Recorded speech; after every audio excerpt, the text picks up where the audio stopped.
Hare Krishna, Radhe Radhe. Welcome to my channel. तो जी कैसे हो आप सब लोग। उम्मीद करती हूँ कि राधे कृष्ण जी की कृपा से आप सभी लोग अच्छे होंगे और स्वस्थ होंगे।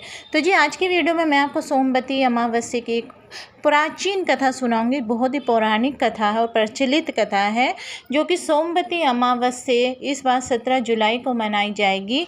जो अमावस्या सोमवार के दिन पड़ती है उसे सोमवती अमावस्या कहा जाता है। इस बार की जो अमावस्या सावन मास की अमावस्या है, तो इसका बहुत ही अधिक महत्व बढ़ जाता है। तो चलिए अब मैं शुरू करती हूँ आज की कथा। अगर आप मेरे चैनल पर नए हैं तो मेरे चैनल को सब्सक्राइब कर दीजिए और बेल आइकन को दबाना ना भूलें, ताकि मेरी वीडियो के आने वाली नोटिफिकेशन आप तक सबसे पहले पहुंचे। तो चलिए शुरू करते हैं हम आज की कथा। एक गरीब ब्राह्मण परिवार था। उस परिवार के में पति पत्नी के अलावा एक पुत्री थी। वे पुत्री धीरे धीरे बड़ी होने लगी। उस पुत्री में समय और बढ़ती उम्र के साथ सभी स्त्रियोचित गुणों का विकास हो रहा था।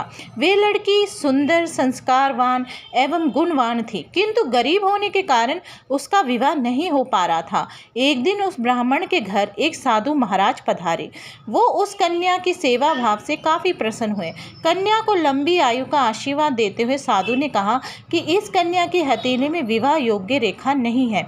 तब ब्राह्मण दंपति ने साधु से उपाय पूछा कि कन्या ऐसा क्या करे कि उसके हाथ में विवाह योग बन जाए। साधु ने कुछ देर विचार करने के बाद अपनी अंतर्दृष्टि से ध्यान करके बताया कि कुछ दूरी पर एक गांव में सोना नाम की धोबिन जाति की एक महिला अपने बेटे और बहू के साथ रहती है, जो बहुत ही आचार विचार और संस्कार संपन्न तथा पति प्रयाण है।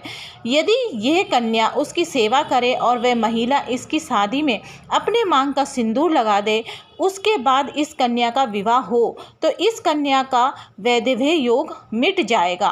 साधु ने यह भी बताया कि वह महिला कहीं आती जाती नहीं है। ये बात सुनकर ब्राह्मणी ने अपनी बेटी से धोबिन की सेवा करने की बात कही।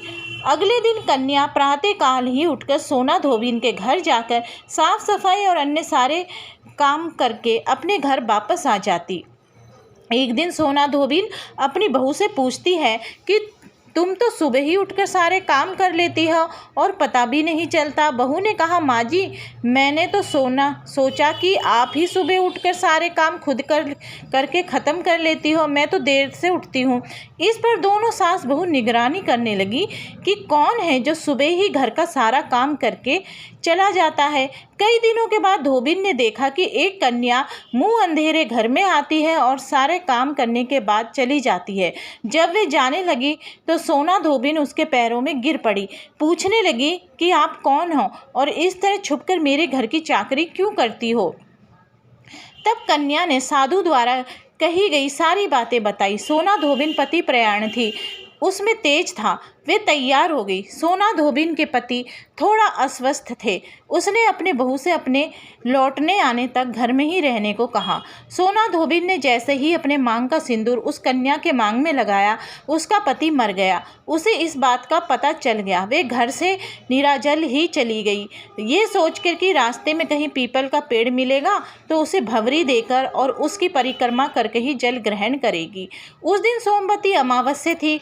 ब्राह्मण के घर मिले पुए पकवान की जगह उसने ईंट के टुकड़े से 108 बार भंवरी देकर 108 बार पीपल की पेड़ की परिक्रमा की और उसके बाद जल ग्रहण किया। ऐसा करते ही उसके पति की मुर्दा शरीर में वापस जान आ गई। धोबिन का पति वापस जीवित हो उठा।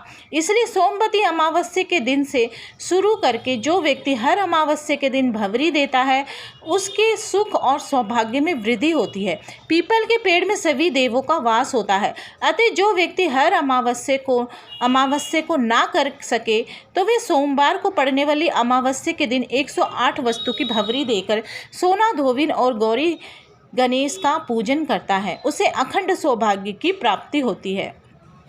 ऐसी प्रचलित परंपरा है कि पहली सोमवती अमावस्या के दिन धान, पान, हल्दी, सिंदूर, सुपारी की भंवरी दी जाती है। उसके बाद की सोमवती अमावस्या को अपने सामर्थ्य के हिसाब से फल, मिठाई, सुहाग सामग्री, खाने की सामग्री इत्यादि की भवरी दी जाती है और फिर भवरी पर चढ़ाया गया सामान किसी सुपात्र ब्राह्मण, नंद या भांजे को दिया जा सकता है।